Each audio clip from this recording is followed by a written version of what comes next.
खुलुमबाय दिनै आं मोनसे गोदान भिडिअ लानानै फैबावबाय आसा खालामो नोंथांमोना भिडिअखौ मोजां मोनगोन आरो जोबजासिम नायगोन होननानै ओमफ्राय दिनै आं जेबो सङाबो खावाबो जास्ट नोंथांमोनजों ओरैनो गोसोनि खोथा बा मानसिनि जिउनि खोथा रायलायनो लुबैदों जेब्लानाखि जोङो दुखु जायो जेब्लानाखि जोंनि जिउआव खस्थ सोलियो अब्ला जों सानो नङा होनबा जिउआ जेबो गैला लाथिख' जोबजोब्बाय होननानै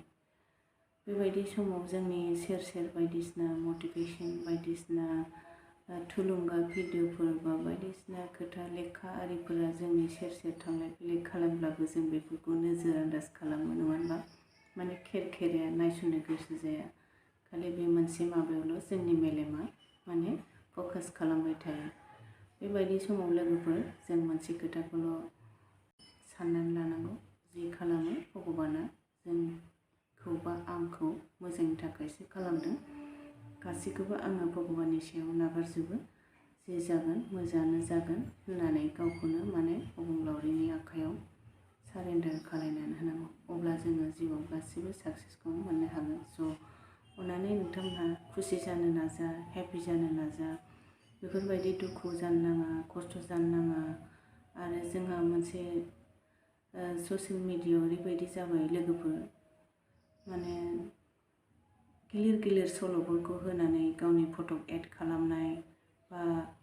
स्टेटास बा बायदिसिना प्रफाइलाव मोदै गला गलि बायदिसिना इम'जि होनाय बायदिसिना गाज्रि बेफोरबायदिखौ होनानै जोङो गावनि दुखुखौ माने लोगोजों शेयारिं खालामनाय बा गावनि दुखुखौ रेजें खालामनाय बायदि मोनो नङा होनबा नाथाय बेयो जोबोर गोरोन्थि लोगोफोर मानो होनब्ला बेफोरबायदि होयोब्ला जोङो गासैबो दुखुखौनो बोजोबनायसो जागोन जेरावनाखि नोंनि जिउआ एसेबां गाज्रियानो नङामोन नाथाय नोङो बेफोरखौ हानहरगासिनोसो आरोखि आङो माने फेसबुकआव सासे सानै गथ'फोरखौ बेफोरबायदि नुनानै आङो मेसेजबो हरदों आरो प्लिज सिस्टार स्टप खालाम बेफोरबायदिया हामा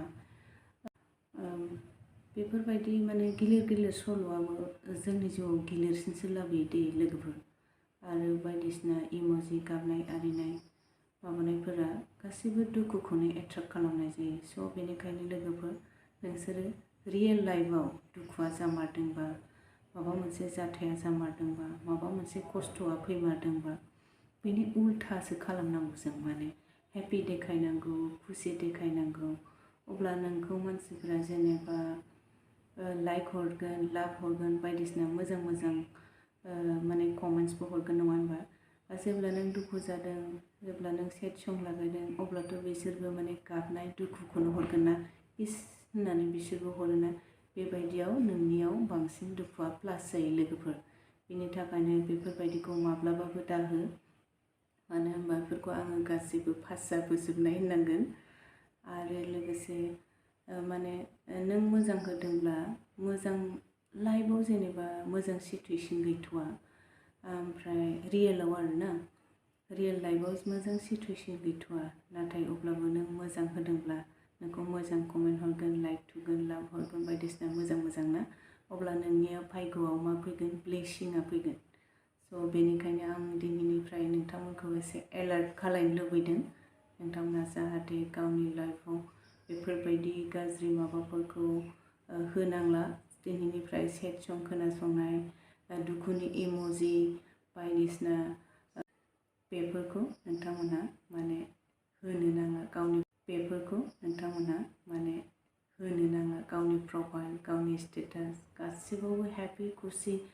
नों जेखौ लुबैदों बेखौल' होनानै ला दुखुखौ एकदम इगनर खालाय बारे गोथौ गारहरथार लोगोफोर दे स' लोगोफोर थांनानै थानायावनो हेपि खुसि थांनानै थाखा साननैसोनिल' जिउ दिनै दं गाबोन गैया स' एसेबां मानो साननो नङा होनबा जे जायो भगबानानो मोजां खालायगोन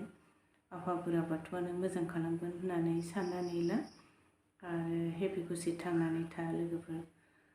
बारा गावखौनो बारा दुखु होनो नांला साननैसोनिल' जिउ बेबायदि समायना जिउखौ जोङो माब्ला मोनफिनगोन सोर मिथिनो नङा होनबा बेखौनो आं हास्थायो स' दिनैनि भिडिअ बेखिनियावनो आंनि बे फिसा भिडिअनि गेजेरजों सोरनिबा जिउआव जुदि